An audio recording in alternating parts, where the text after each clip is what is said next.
한 주간을 하나님께서 베푸신 은혜로 살았습니다. 이 감사의 고백이 오늘 하루의 삶에서 저와 여러분의 믿음의 고백으로 이어지시기를 주님의 이름으로 축원합니다.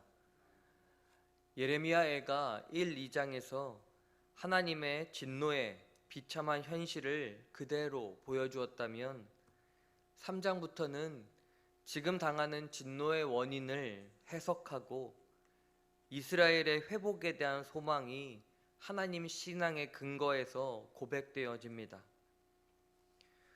유다 백성은 하나님이 내리신 진노의 매로 인해 고통당합니다. 하나님께서는 매를 사용하여 유다 백성들을 어둠 안에 걸어가게 하시고 빛 안에 걸어가지 못하게 하십니다.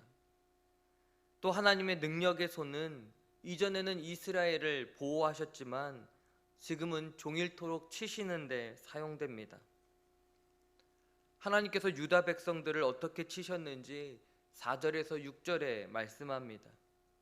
전쟁으로 인해 온 몸과 뼈가 상하였습니다. 감옥에 갇힌 것처럼 바벨론 군대로 인해 도망갈 수 없습니다. 하나님의 도우심을 간구하지만 응답하시지 않습니다. 유다 백성들의 갈 길을 굽게 하셔서 하나님께서 모든 구원의 희망을 완전히 봉쇄하셨습니다. 하나님께서 유다 백성을 치셨기에 유다의 상황은 절망적입니다.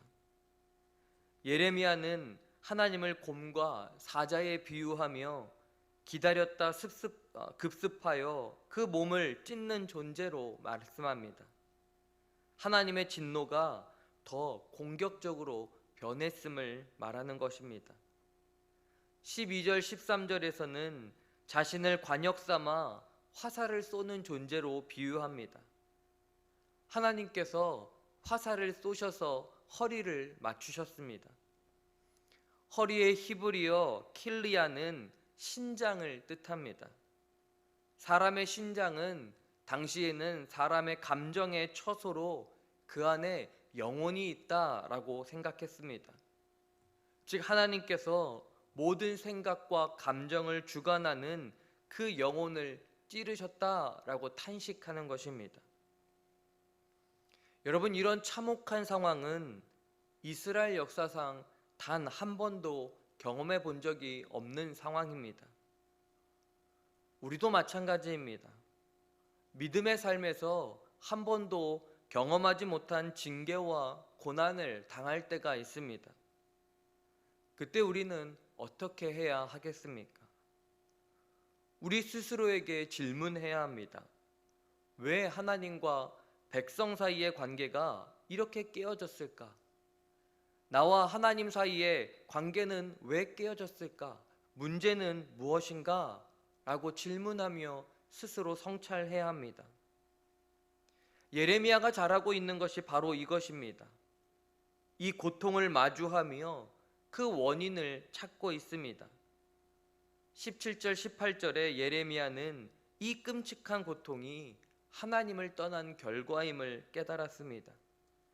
하나님이 참된 평강이고 복임을 깨달았습니다. 이전까지 왜 하나님께서 이토록 괴롭게 하시는지를 몰랐습니다. 그런데 그 고통을 직면해 보니 스스로가 하나님과 멀어져 있었고 복을 내어 버렸다라는 사실을 깨닫게 된 것입니다. 곧 현 상황에 대한 해석하는 믿음의 눈이 열린 것입니다. 고통과 아픔과 무너져버린 현실은 뼈아프지만 현 상황에 대한 바른 판단은 하나님께 다시 소망을 두는 밑거름이 되었습니다. 사랑하는 여러분, 우리도 살면서 감당할 수 없는 고통에 빠질 때 또 살 소망과 의지마저 잃어버릴 때가 있습니다. 그때 힘들겠지만 그 고통에 직면해야 합니다.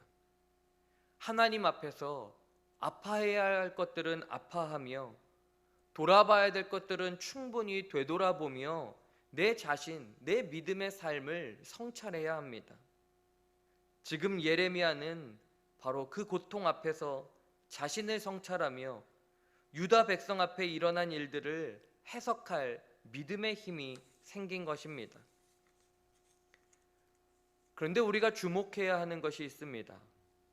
예레미야가 하나님의 진노의 고통 앞에서 성찰할 수 있었던 이유를 알아야 합니다. 예레미야는 유다 백성을 대표하여 고난당하는 자로 자기 자신을 제시하고 있습니다. 1절 말씀입니다.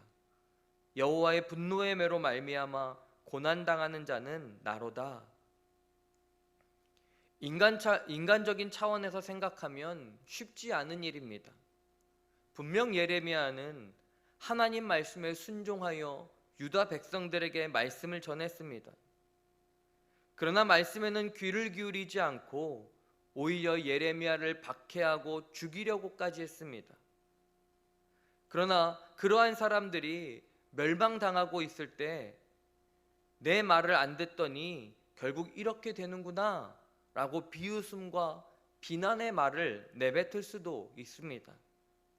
하지만 예레미야는 그렇게 하지 않았습니다. 자신을 향한 하나님의 뜻, 자신을 부르신 것은 이스라엘 백성을 전체를 구원하기 위한 것임을 알고 있기 때문입니다. 그렇게 예레미야서를 보면 예레미야는 예루살렘이 멸망한 이후에 애굽으로 피난 가는 동족들을 따라가 거기서도 말씀을 선포하는 사명을 끝까지 최선을 다했음을 볼 수 있습니다. 사랑하는 여러분, 이 모습에서 우리는 예수 그리스도의 모습과 십자가의 의미를 생각해 봐야 합니다. 예수님의 십자가는 어떤 의미입니까? 죄 없으신 하나님의 아들 예수 그리스도께서 하나님과 관계가 깨어진 이 원수된 세상을 화목하게 하시기 위해 세상 죄를 다 지시고 대신 죽으신 사건입니다. 예수님께서는 죽으실 이유, 세상을 긍휼히 여기실 이유가 전혀 없었습니다. 그러나 십자가를 지심으로 우리가 구원을 얻게 되었습니다. 그 예수님께서 자신의 십자가를 지고 따를 것을 명령하셨습니다. 그렇다면 자기 십자가를 지고 주님을 따라야 한다는 명령을 받은 우리는 어떻게 살아야 하겠습니까? 예수님께서 우리를 위해 십자가의 화목제물이 되신 것처럼 우리도 세상을 중보하는 자로 헌신하며 살아가야 합니다. 세상이 우리의 말에 귀를 기울이지 않는다 해도, 세상이 우리를 조롱한다 할지라도 우리는 십자가의 길을 따라 그 길을 선포하는 삶을 살아가야 합니다. 사랑하는 성도 여러분, 하나님께서 저와 여러분을 오늘 이 땅을 위한, 이 세상을 위한 중보자로 부르시고 세워주셨습니다. 오늘 우리는 예레미야와 같이 또 예수 그리스도와 같이 죄악된 세상에 대한 책임을 나의 책임으로 짊어지고 이웃과 세상의 구원이라는 하나님의 목적을 따라 나아가는 저와 여러분이 되기를 간절히 소망합니다. 세상의 죄가 점점 짙어진다라고 말하는 시대입니다. 간절히 바라고 원하기는 그럴수록 우리는 더욱더 십자가 앞에 나아가 이 시대를 성찰하고 분명한 십자가 복음 위에 세워져 하나님의 뜻을 더 담대하게 선포하는 저와 여러분의 삶이 되기를 간절히 소망합니다. 오늘 이 하루도 그 십자가 믿음 위에 더 든든히 세워지는 저와 여러분의 삶이 되시기를 주님의 이름으로 축원합니다. 기도하시겠습니다.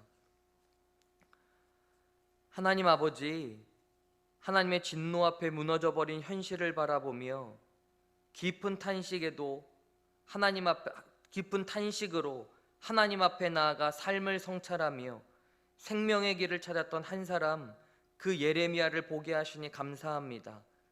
우리도 예레미야처럼 이 땅에 불러주신 중보자임을 잊지 않게 하시고 죄로 인해 어두워진 세상 한가운데 그리스도의 십자가의 은혜에 힘입어 하나님의 뜻을 선포하며 그 뜻을 세워나가는 우리들의 삶이 될 수 있도록 인도하여 주시옵소서. 사랑하는 환우들을 기억하여 주시고 스스로 퇴원한 김은진 권사님을 기억하여 주시사 주님께서 주신 처소에서 편안한 마음으로 속히 회복되게 주께서 도와주시옵소서. 주일 공동체 예배를 준비해 나아갑니다. 모든 성도들에게 주일 예배에 대한 간절함과 목마름이 있게 하시고 예배할 때에 목마르지 않은 영생수로 채워주시는 은혜가 풍성하게 하여 주시옵소서. 1000번째 예물을 드립니다. 매일매일 하나님 말씀 앞에 삶이 세워지게 하여 주시고 살아계신 하나님의 말씀을 우리 중심에 모시고 주님과 늘 동행하는 우리 홍남교회가 되게 하여 주시옵소서.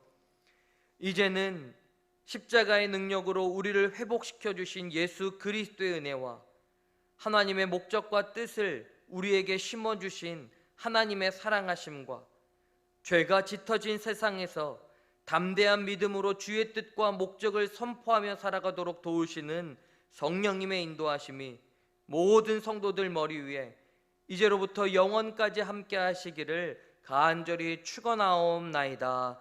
아멘.